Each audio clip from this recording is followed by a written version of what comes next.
എല്ലാ ഉദ്യോഗാർത്ഥികൾക്കും ടാലന്റിന്റെ daily current affairs ക്ലാസ്സിലേക്ക് സ്വാഗതം. ഇന്ന് നമ്മൾ ചർച്ച ചെയ്യാൻ പോകുന്നത് 2026 ഏപ്രിൽ 2-3 തീയതികളിലെ പ്രധാന ആനുകാലിക വിഷയങ്ങളും അവയുടെ അനുബന്ധ വിവരങ്ങളുമാണ്. അപ്പോൾ നമ്മൾ ക്ലാസ്സിലേക്ക് കടക്കാം.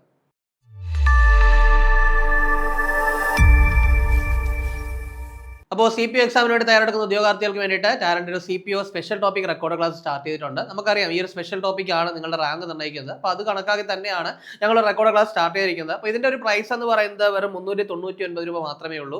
ഇതിന്റെ ഭാഗമായിട്ട് 200 മണിക്കൂറിലേറെയുള്ള റെക്കോർഡ് ക്ലാസ്സുകൾ ഞങ്ങൾ പ്രൊവൈഡ് ചെയ്യുന്നുണ്ട്. ദെൻ കറണ്ട് അഫയേഴ്സ് ക്ലാസ്സുകൾ തരുന്നുണ്ട്. ദെൻ ഈ ക്ലാസിന്റെ ഒക്കെ തന്നെ മോഡൽ എക്സാമുകൾ ഉണ്ടാവും, അതുപോലെ തന്നെ ടോപ്പിക് ബേസ് എക്സാമുകളാണ്. ദെൻ മെന്റർ സപ്പോർട്ട് ഉണ്ടാവും, സിലബസ് ഫുൾ ആയിട്ട് കവർ ചെയ്യും. സോ ഇതെല്ലാം കൂടി ചേർത്താണ് ഈ ഒരു 399 രൂപ എന്ന് പറയുന്നത്. സോ ഇപ്പോൾ തന്നെ പർച്ചേസ് ചെയ്ത് പഠിക്കാൻ വേണ്ടി ശ്രമിക്കുക. ഡിസ്ക്രിപ്ഷൻ ലിങ്ക് ഉണ്ടാവും. അപ്പോൾ നമുക്ക് ചർച്ച ചെയ്യാനുള്ള ആദ്യത്തെ പോയിന്റിലേക്ക് നമുക്ക് കടക്കാം. നമ്മൾ ഇന്ന് ആദ്യം ചർച്ച ചെയ്യാൻ പോകുന്നത് ഒരു പ്രധാനപ്പെട്ട ദിനാചരണവുമായിട്ട് ബന്ധപ്പെട്ട കാര്യമാണ്. അതായത് ഏപ്രിൽ 2 പ്രത്യേകതയാണ്. ഏപ്രിൽ 2 എന്ന് പറയുമ്പോൾ എല്ലാവർക്കും അറിയാം അല്ലെ, ലോക ഓട്ടിസം അവബോധ ദിനമാണ് എന്നു പറയുന്നത് ഏപ്രിൽ 2. അപ്പോൾ എന്താണ് സ്വാഭാവികമായിട്ടും നമുക്ക് മനസ്സിലാക്കാൻ പറ്റുന്നതേ ഉള്ളൂ. അതായത് ഓട്ടിസത്തെ പറ്റിയുള്ള അവബോധം എല്ലാവരിലും എത്തിക്കുക എന്ന ലക്ഷ്യത്തോടു കൂടിയാണ് ഈ ഒരു ഓട്ടിസം അവബോധ ദിനം എന്ത് ചെയ്യുന്നത്, ആചരിക്കുന്നത്. അത് ഏപ്രിൽ 2-നാണ്. ദെൻ എന്താണ് പ്രമേയം? പ്രമേയം എന്ന് പറയുന്നത് autism and humanity every life has value. എന്താണ് autism and humanity every life has value എന്നുള്ളതാണ് 2026 ഓട്ടിസം അവബോധ ദിനത്തിന്റെ പ്രമേയം എന്ന് പറയുന്നത്. സോ അതും കൂടെ കൃത്യമായിട്ട് നോട്ട് ചെയ്യുക. അടുത്ത നമുക്ക് നോക്കാനുള്ളത് ഒരു പുസ്തകത്തെ പറ്റിയാണ്. പുസ്തകത്തിന്റെ പേരെന്ന് പറയുന്നത് one earth as it is beneath. എന്താണ് one earth as it is beneath എന്നാണ് പുസ്തകത്തിന്റെ പേര്. അപ്പോൾ ഇതൊരു നോവലാണ്. ഇത് രചിച്ചത് ആരാണെന്ന് ചോദിച്ചു കഴിഞ്ഞാൽ അന പൗല മായ. ആരാണ്? അന പൗല മായയാണ് ഈ ഒരു പുസ്തകം രചിച്ചത്. ദെൻ ഈ ഒരു പുസ്തകത്തെ പറ്റി കൂടുതൽ പറയുകയാണെങ്കിൽ ഈ ഒരു പുസ്തകത്തിന്റെ ഇംഗ്ലീഷ് വിവർത്തനം നിർവഹിച്ചിരിക്കുന്നത് പത്മ വിശ്വനാഥൻ. ആരാണ്? പത്മ വിശ്വനാഥനാണ് ഈ ഒരു പുസ്തകത്തിന്റെ ഇംഗ്ലീഷ് വിവർത്തനം ചെയ്തിരിക്കുന്നത്. ഈ പറയുന്ന പത്മ വിശ്വനാഥൻ എന്ന് പറയുന്നത് ഒരു ഇന്ത്യൻ വംശജയായ വിവർത്തകയാണ് ണെന്നുള്ള കാര്യം ഒന്ന് പഠിക്കുക. ദെൻ എന്തുകൊണ്ട് ഈ ഒരു പുസ്തകം ഇപ്പോൾ ചർച്ച ചെയ്തെന്ന് ചോദിച്ചു കഴിഞ്ഞാൽ നമുക്കറിയാം 2026 ഇന്റർനാഷണൽ ബുക്കർ പ്രൈസിനെ ഇപ്പോൾ പ്രഖ്യാപിക്കും. സോ അതിലേക്ക് ഷോർട്ട് ലിസ്റ്റ് ചെയ്യപ്പെട്ട പുസ്തകങ്ങളിൽ ഒരു പുസ്തകമാണ് ഈ പറയുന്ന one earth as it is beneath എന്ന് പറയുന്നത്. ദെൻ ഏറ്റവും പ്രധാനപ്പെട്ട കാര്യം, ഈ പുസ്തകത്തിന്റെ ഇംഗ്ലീഷ് വിവർത്തനം ഒരു ഇന്ത്യൻ വംശജ ചെയ്തിരിക്കുന്നു. അപ്പൊ അതുകൊണ്ടാണ് നമ്മൾ എന്ത് ചെയ്തത്, ഈ ഒരു പുസ്തകം ഒന്ന് ചർച്ച ചെയ്തത്. ഇനി അടുത്ത് നമുക്ക് നോക്കാനുള്ളത് ഒരു മ്യൂസിയവുമായിട്ട് ബന്ധപ്പെട്ട കാര്യമാണ്. അതായത് സാമ്രാട്ട് സമ്പ്രതി മ്യൂസിയം നിലവിൽ വന്നത് എവിടെയാണ്? എന്താണ് സാമ്രാട്ട് സമ്പ്രതി മ്യൂസിയം നിലവിൽ വന്നത് എവിടെയാണ്? ഗുജറാത്തിലാണെന്നുള്ള കാര്യം ഓർക്കുക. ദെൻ ഇതിന്റെ ഇനാഗുറേഷൻ ചെയ്തത് നമ്മുടെ പ്രധാനമന്ത്രി ആയിട്ടുള്ള നരേന്ദ്രമോദിയാണ്. അപ്പോൾ സിമ്പിൾ ആയിട്ട് നമ്മൾ പറഞ്ഞു എന്താണ് സാമ്രാട്ട് സമ്പ്രതി മ്യൂസിയം എവിടെയാ? ഗുജറാത്തിലാണ്. ഇനാഗുറേറ്റ് ചെയ്ത ആരാണ്? നമ്മുടെ പ്രധാനമന്ത്രിയായ നരേന്ദ്രമോദിയാണ്. ദെൻ ഈ പറയുന്ന സാമ്രാട്ട് സമ്പ്രതി എന്ന് പറയുന്നത് ശരിക്കും പറഞ്ഞു കഴിഞ്ഞാൽ മൗര്യവംശത്തിലെ ഒരു രാജാവായിരുന്നു. പ്രത്യേകിച്ച് ജൈനമതം കൂടുതലായിട്ട് പ്രോത്സാഹിപ്പിക്കാനായിട്ടൊക്കെ നടന്നൊരു രാജാവ് കൂടിയാണ് അദ്ദേഹം എന്ന് പറയുന്നത്. സോ അദ്ദേഹത്തോടുള്ള സ്മരണാർത്ഥമാണ് ഈ ഒരു മ്യൂസിയം നിലവിൽ വന്നതെന്നുള്ള കാര്യം കൂടി എന്ത് ചെയ്യുക, ഒന്ന് ജസ്റ്റ് നോട്ട് ചെയ്ത് വെച്ചേക്കുക. എവിടെയാണ്? ഗുജറാത്തിലാണ് കേട്ടോ.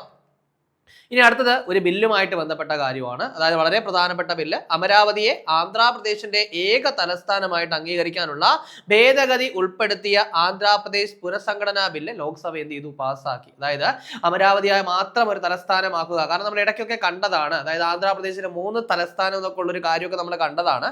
പക്ഷേ അതൊന്നും വേണ്ട, ആന്ധ്രാപ്രദേശിന് ഒറ്റ തലസ്ഥാനം മാത്രമേ ഉള്ളൂ, അത് അമരാവതി ആയിരിക്കും എന്ന് പറയുന്ന എന്താണ് ബില്ല് എന്ത് ചെയ്തിരിക്കുന്നു, ലോക്സഭ പാസ്സാക്കിയിരിക്കുകയാണ്.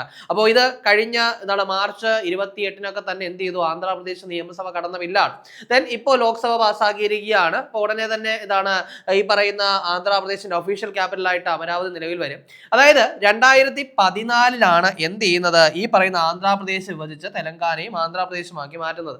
ശരിക്കും പറഞ്ഞു കഴിഞ്ഞാൽ അന്ന് ക്യാപിറ്റൽ എന്ന് പറയുന്നത് ഹൈദരാബാദ് ആയിരുന്നു. പിന്നീട് ഒരു 10 വർഷത്തേക്ക് ഹൈദരാബാദ് പൊതു തലസ്ഥാനമായിട്ട് നിൽക്കുകയും ചെയ്തു. പക്ഷേ ഇപ്പോ എന്താണ്, 2 സംസ്ഥാനങ്ങൾക്കും 2 തലസ്ഥാനങ്ങൾ വേണ്ട ഒരു ആവശ്യകത ഉണ്ടായിരിക്കുകയാണ്. സോ അതിന്റെ പശ്ചാത്തലത്തിലാണ് ഈ ഒരു ബില്ല് എന്ത് ചെയ്തിരിക്കുന്നത്, ഇവർക്ക് അവര് നിയമസഭയിൽ പാസ്സാക്കി ദെൻ ലോക്സഭയിലേക്ക് കൊടുത്തിരിക്കുന്നത്. ഇപ്പൊ അവിടെ നിന്നും പാസ്സാക്കിയിരിക്കുകയാണ്. സോ ജസ്റ്റ് ഒന്ന് നോട്ട് ചെയ്ത് വെച്ചേക്കുക. അടുത്ത നമുക്ക് നോക്കാനുള്ളത് ഒരു വാർഷികവുമായി ബന്ധപ്പെട്ട കാര്യമാണ്. അതായത് 2026 50 വർഷം പൂർത്തിയാക്കിയ ടെക്നോളജി കമ്പനി ഏതാണ്? എന്താ പറഞ്ഞേ, 2026 50 വർഷം പൂർത്തിയാക്കിയ ടെക്നോളജി കമ്പനി ഏതാണ്? ആപ്പിൾ ആണെന്നുള്ള കാര്യം ഓർത്ത് വയ്ക്കുക. ദെൻ 1976 കാലിഫോർണിയ ആസ്ഥാനമാക്കിയാണ് ഈ പറയുന്ന ആപ്പിൾ എന്ന് പറയുന്ന കമ്പനി പ്രവർത്തനം ആരംഭിച്ചത്. അതിപ്പോ എന്ത് ചെയ്യുന്നു, 50 വർഷം പൂർത്തിയാക്കിയാണ് കേട്ടോ. അടുത്ത നമുക്ക് നോക്കാനുള്ളത് പരീക്ഷകളിൽ സ്ഥിരം ഇനി ചോദിക്കാൻ ചാൻസ് ഉള്ള ഒരു ചോദ്യമാണ്. അതായത് ആർടെമിസ് 2 പറ്റിയാണ് പറയുന്നത്. അപ്പോൾ ഈ ഒരു ആർടെമിസ് 2 ഈ വർഷത്തെ പരീക്ഷയിൽ ഒരുപാട് ചോദ്യങ്ങൾ വരാം കേട്ടോ. അപ്പോൾ അതുകൊണ്ട് ശ്രദ്ധിച്ച് തന്നെ പഠിക്കുക. അപ്പോൾ ആർടെമിസ് 2 വിക്ഷേപിച്ച് എന്നാണെന്ന് ചോദിച്ചു കഴിഞ്ഞാൽ 2026 ഏപ്രിൽ 2 ആണ്. സ്വാഭാവികമായിട്ടും ഈ ഒരു പോയിന്റ് കാണുമ്പോൾ കുറേ പേരെങ്കിലും കമന്റ് ചെയ്യും ഏപ്രിൽ 1 അല്ലേ എന്ന് ചോദിക്കാം. അപ്പോൾ നിങ്ങൾ ശ്രദ്ധിച്ച് തന്നെ കേൾക്കുക. ഇന്ത്യൻ സ്റ്റാൻഡേർഡ് ടൈം അനുസരിച്ച് എന്താണ് 2026 ഏപ്രിൽ 2 പുലർച്ചെയാണ് എന്ത് ചെയ്യുന്നത് ഈ ഒരു ആർടെമിസ് വിക്ഷേപിക്കുന്നത്. എന്താ പറഞ്ഞേ? ഇന്ത്യൻ സ്റ്റാൻഡേർഡ് ടൈം അനുസരിച്ച് 2026 ഏപ്രിൽ 2 അമേരിക്കൻ ടൈമാണ് ഈ പറഞ്ഞ ഏപ്രിൽ 1 കേട്ടോ. അപ്പോൾ ഒരു പക്ഷേ ഗൂഗിൾ ചെയ്യുന്ന സമയത്തൊക്കെ ഏപ്രിൽ 1 കാണുക. പക്ഷെ ഞാനിവിടെ പറഞ്ഞ കാര്യം ഇന്ത്യൻ സ്റ്റാൻഡേർഡ് ടൈം അനുസരിച്ചുള്ള കാര്യമാണ് പറഞ്ഞത്. അപ്പോൾ നമ്മുടെ ഇന്ത്യൻ സമയം അനുസരിച്ച് 2026 ഏപ്രിൽ 2 ഈ ഒരു ദൗത്യം വിക്ഷേപിച്ചത്. രണ്ട് കാര്യങ്ങൾ നിങ്ങൾ പഠിക്കാം. ഓക്കെ, ദെൻ ഇതിന്റെ യാത്രികരെ പറ്റി ഒന്ന് മനസ്സിലാക്കി വയ്ക്കുക. ഇതിലെ സഞ്ചാരികൾ എന്ന് പറയുന്നത് 4 പേരാണ്. അപ്പോൾ ഇവരിലേക്ക് പോവാം. അതിനു മുൻപ് ഈ ഒരു ദൗത്യം എന്ന് പറയുന്നത് നമുക്കറിയാം ആർടെമിസ് 1 എന്ന് പറയുന്ന ദൗത്യം 2022 നവംബറിൽ വിക്ഷേപിച്ചിട്ടുണ്ടായിരുന്നു. ദെൻ 2027 കൂടിയാണ് എന്ത് ചെയ്യുന്നത് ആർടെമിസ് 2 ദൗത്യം എന്ത് ചെയ്യാൻ പോകുന്നത് വിക്ഷേപിക്കാൻ പോകുന്നത്.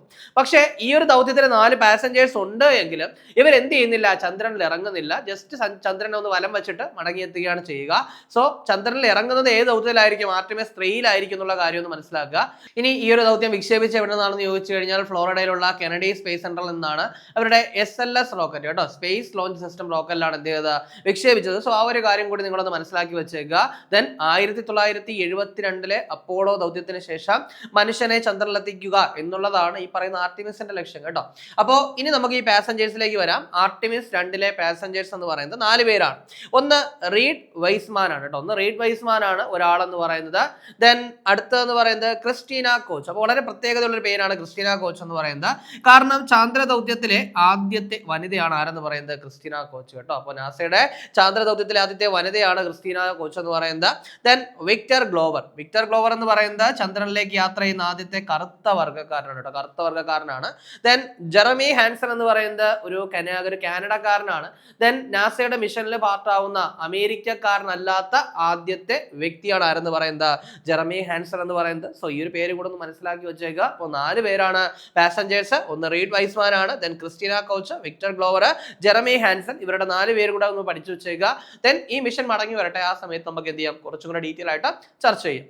അടുത്ത നമുക്ക് നോക്കാനുള്ള പോയിന്റ് എന്ന് പറയുന്നത് ഒരു വേദിയാണ്. അതായത് നമ്മുടെ ലോക അത്ലറ്റിക് ഫെഡറേഷന്റെ അധ്യക്ഷനായിട്ടുള്ള സെബാസ്റ്റ്യൻ കോ 2 പ്രധാനപ്പെട്ട വേദികൾ പ്രഖ്യാപിച്ചു. അപ്പോൾ അതിനെ പറ്റിയാണ് നമ്മൾ ചർച്ച ചെയ്യാൻ പോകുന്നത്. അപ്പോൾ വേദി ഇതാണ്. 2028 ലോക ഇൻഡോർ അത്ലറ്റിക്കിന്റെ വേദി എവിടെയാണ്? അപ്പോൾ അത് ഭുവനേശ്വർ ആണെന്നുള്ള കാര്യം ഒന്ന് പഠിക്കുക. കാരണം നമ്മൾ ഈ ഇടയ്ക്ക് ചർച്ച ചെയ്തതാണല്ലേ 2026 നടന്ന പ്രഥമ നാഷണൽ ഇൻഡോർ അത്ലറ്റിക്സിന്റെ വേദിയും ഈ ഭുവനേശ്വർ ആയിരുന്നു.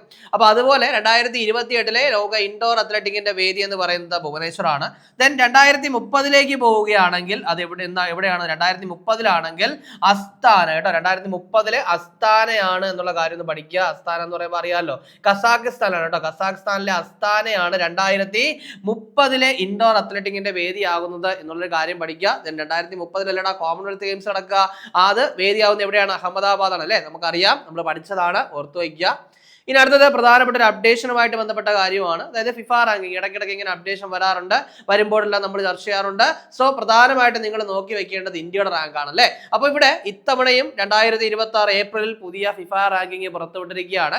അപ്പോൾ 2026 ഏപ്രിലിൽ പുറത്തുവിട്ട ഫിഫ പുരുഷ ടീം റാങ്കിങ്ങിൽ ഇന്ത്യയുടെ സ്ഥാനം എത്രയാണ്? 136. എത്രയാണ്? 136. അപ്പോൾ നമ്മൾ വിചാരിക്കും 1, 2, 3 സ്ഥാനങ്ങൾക്കൊന്നും ചേഞ്ച് ഇല്ല എന്ന്. എന്നാൽ അങ്ങനെയല്ലടാ, ചേഞ്ച് ഉണ്ട്. അവിടെയും ചേഞ്ച് വന്നിട്ടുണ്ട്. അപ്പോ ഇപ്പോ പുറത്തുവിട്ട ഈ റാങ്കിങ്ങിൽ ഒന്നാമതുള്ളത് ഫ്രാൻസ് ആണ്, രണ്ടാമതുള്ളത് സ്പെയിൻ ആണ്, മൂന്നാമത് അർജന്റീന. മുൻപ് ഒന്നാമതായിരുന്ന അർജന്റീന ഇപ്പൊ എത്രാമതായി? മൂന്നാമതായി. കഴിഞ്ഞ റാങ്കിങ്ങിലെ കാര്യമല്ല പറയുന്നത്, ഇതിന് മുൻപൊക്കെ കേട്ടോ. അപ്പോ ഇപ്പോ ഒന്നാമത് ഫ്രാൻസ് ആണ്, ദെൻ സ്പെയിൻ, ദെൻ അർജന്റീന. ഇന്ത്യയുടെ സ്ഥാനം എത്രയാണ്? 136. കൃത്യമായിട്ടൊന്ന് പഠിക്കുക. അപ്പോൾ നമ്മുടെ ഡിഗ്രി ലെവൽ എക്സാമുകൾക്ക് വേണ്ടി പ്രിപ്പയർ ചെയ്യുന്ന ഉദ്യോഗാർത്ഥികൾക്ക് വേണ്ടിയിട്ട് talent degree level prelims come mains rank fail പുറത്തിറക്കിയിട്ടുണ്ട്. 3 വോളിയങ്ങളായിട്ട് മുൻവർഷ ചോദ്യങ്ങളൊക്കെ ഉൾപ്പെടുത്തി അതുപോലെ തന്നെ SCRT ഫാക്ട് ഒക്കെ ഇൻക്ലൂഡ് ചെയ്താണ് ഈ ഒരു റാങ്ക് ഫെയിൽ തയ്യാറാക്കിയിട്ടുള്ളത്. നിങ്ങളുടെ വീടിനടുത്തുള്ള ബുക്ക് സ്റ്റോളുകളിലും ആമസോൺ, ഫ്ലിപ്കാർട്ട് എന്നീ പ്ലാറ്റ്ഫോമുകളിലും ടാലന്റിന്റെ വെബ്സൈറ്റ് ആയിട്ടുള്ള veranda.channelkerala.com ഈ ബുക്ക് ലഭ്യമാണ്.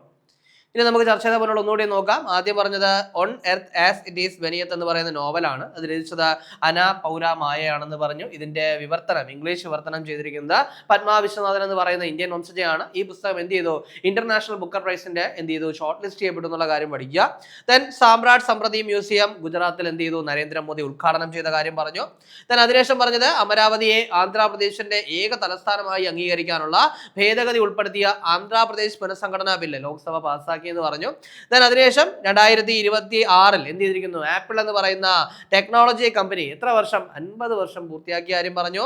ദെൻ അതിനുശേഷം ആർട്ടിമിസിനെ പറ്റിയാണ് പറഞ്ഞത്. ആർട്ടിമിസ് വിക്ഷേപിച്ചത് 2026 ഏപ്രിൽ 2 നമ്മൾ പറഞ്ഞു. ദെൻ ഒരു കാര്യം കൂടി ഓർക്കുക, ഇത് ഇന്ത്യൻ സ്റ്റാൻഡേർഡ് ടൈം ആണ് കേട്ടോ. നമ്മുടെ ഇന്ത്യൻ ടൈം അനുസരിച്ചാണ് 2026 ഏപ്രിൽ 2, അമേരിക്കൻ ടൈം ആണെങ്കിൽ ഏപ്രിൽ 1. ദെൻ 2028 ലോക ഇൻഡോർ അത്ലറ്റിക്കിന്റെ വേദി ഭുവനേശ്വർ ആണെന്നും അതേപോലെ തന്നെ 2030 അസ്താനയാണെന്നും നമ്മൾ എന്ത് ചെയ്തു, ചർച്ച ചെയ്തു അല്ലെ. ദെൻ അതിനുശേഷം ഫിഫ റാങ്കിങ് ആണ് പറഞ്ഞത്. ഏറ്റവും പുതിയ ഫിഫ റാങ്കിങ്ങിൽ ഇന്ത്യൻ പുരുഷ ടീമിന്റെ സ്ഥാനം എന്ന് പറയുന്നത് 136 ആണെന്ന് പറഞ്ഞു. ഒന്നാമത് ഫ്രാൻസ് ആണെന്ന് പറഞ്ഞു. ദെൻ 2ാം സ്ഥാനത്ത് ആരാണ്, സ്പെയിൻ ആണെന്ന് പറഞ്ഞു. 3ാം സ്ഥാനത്ത് അർജന്റീന. സോ സ്വാഭാവികമായിട്ടൊന്ന് മനസ്സിലാക്കുക, മുഴുവനായിട്ട് ഈ ഒരു റാങ്കിങ്ങിൽ അപ്ഡേഷൻ വന്നിരിക്കുകയാണ്. അപ്പൊ അതുകൊണ്ട് കൃത്യമായിട്ടൊന്ന് മനസ്സിലാക്കി വയ്ക്കുക. ഇനിയിപ്പോ ഫിഫ വേൾഡ് കപ്പ് ഒക്കെ വരാൻ പോവുകയാണ് അല്ലെ. അപ്പോൾ കൃത്യമായിട്ട് തന്നെ ഒരു റാങ്കിങ് പഠിച്ചു വയ്ക്കുക. ഇനി കഴിഞ്ഞ ക്ലാസ്സുമായി ബന്ധപ്പെട്ട 2 ചോദ്യങ്ങൾ നൽകുകയാണ്. അതിന് ഉത്തരം കൂടി കമന്റ് ചെയ്യുക. ആദ്യത്തെ ചോദ്യം, 2025 ലോക ആർച്ചറി അവാർഡ്സിൽ ഏറ്റവും മികച്ച പാരാ ആർച്ചറായിട്ട് തിരഞ്ഞെടുക്കപ്പെട്ടത് ആരെന്നാണ്. അപ്പോൾ രാകേഷ് കുമാർ, ശീതൾ ദേവി, ഹർവീന്ദർ സിംഗ്, വിവേക് ചിക്ര. ശരി ഉത്തരം കമന്റ് ചെയ്യുക. രണ്ടാമത്തെ ചോദ്യം, ആദ്യമായിട്ട് ലേ സന്ദർശിക്കുന്ന സുപ്രീം കോടതി ചീഫ് ജസ്റ്റിസ് ആരെന്നാണ്. അപ്പോൾ DY ചന്ദ്രചൂഡ്, BR ഗവായി, സഞ്ജീവ് ഖന്ന, സൂര്യകാന്ത്. അപ്പോൾ ഇതിന്റെ ചരിത്രം കൂടി കമന്റ് ചെയ്യുക. ഇനി കഴിഞ്ഞ ക്ലാസ് നൽകിയിരുന്ന 2 ചോദ്യങ്ങളുടെ ഉത്തരം കൂടി നോക്കാം. ആദ്യത്തെ ചോദ്യം, 2026 മാർച്ചിൽ കേരള ഹൈക്കോടതിയിലെ ആദ്യത്തെ അഡീഷണൽ സോളിസിറ്റർ ജനറൽ ആയിട്ട് നിയമിതനായത് ആര് എന്നാണ്. അപ്പോൾ ഇതിന്റെ റൈറ്റ് ആൻസർ എന്ന് പറയുന്നത് അഡ്വക്കേറ്റ് P ശ്രീകുമാർ ആണ്. വളരെ കൃത്യമായിട്ടൊന്ന് നോട്ട് ചെയ്ത് വയ്ക്കുക. ദെൻ രണ്ടാമത്തെ ചോദ്യം, 2026 ആബേൽ സമ്മാനം ലഭിച്ചത് ആർക്ക് എന്നാണ്. അപ്പോൾ ഇതിന്റെ ശരി ഉത്തരം എന്ന് പറയുന്നത് എന്താണ്, ജർഡ് ഫാൾട്ടിങ്സ് ആണ്. കൃത്യമായിട്ട് ഈ ഒരു പേര് കൂടി നോട്ട് ചെയ്യുക. അപ്പോൾ നമ്മൾ ഇന്ന് ചർച്ച ചെയ്ത ചോദ്യങ്ങളും അതിന്റെ ഉത്തരങ്ങളും ചർച്ച ചെയ്ത പോയിന്റുകളൊക്കെ മനസ്സിലായെന്ന് വിചാരിക്കുന്നു. വളരെ കാര്യമായിട്ട് നല്ലതുപോലെ തന്നെ ഡെയിലി കറണ്ട് അഫയേഴ്സ് അപ്ഡേറ്റ് ചെയ്ത് പോവുക, നല്ലപോലെ വർക്ക് ചെയ്യുക, എത്രയും പെട്ടെന്ന് ഒരു ജോലി നേടിയെടുക്കുക. ഏപ്രിൽ 2, 3 തീയതികളിലെ പ്രധാന ആനുകാലിക വിഷയങ്ങളും അവയുടെ അനുബന്ധ വിവരങ്ങളുമാണ് നമ്മൾ ചർച്ച ചെയ്ത് കഴിഞ്ഞത്. അപ്പോൾ ഈ ചർച്ച ചെയ്ത പോയിന്റുകളൊക്കെ മനസ്സിലായെന്ന് വിചാരിക്കുന്നു. മറ്റൊരു ക്ലാസ്സുമായി നമുക്ക് അടുത്ത ദിവസം കാണാം.